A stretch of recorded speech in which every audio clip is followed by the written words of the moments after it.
nga po ngayon magkakaroon ng groundbreaking sa First Provincial Mobile Force ng Albay. Magre-receive din kami ng mga galing sa initiative niya na patrol cars at SWAT equipment.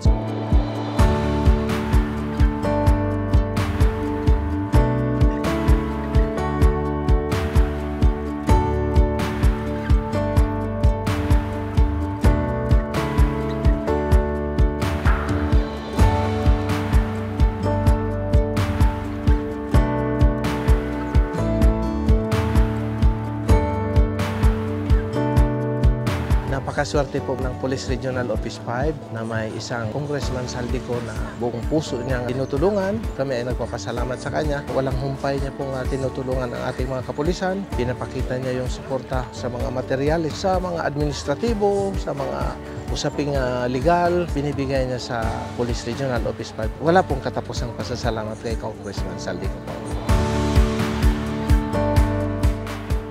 Kanya pong pagtulong sa kapulisan sa pamamagitan ng pag-approve ng budget para sa infrastructure, yung aming mga equipment sa SWAT equipment namin ay malaking tulong po para mas mabigyan pa namin ng maayos ang pagsisilbi sa taong bayan. Mapanatili natin ang kapayapaan dito at katahimikan sa lalawigan ng Albay. Nagpapasalamat kami through Congressman Saldi sa Ako Bicol na bibigyan kami ng biyaya, especially sa Bicol.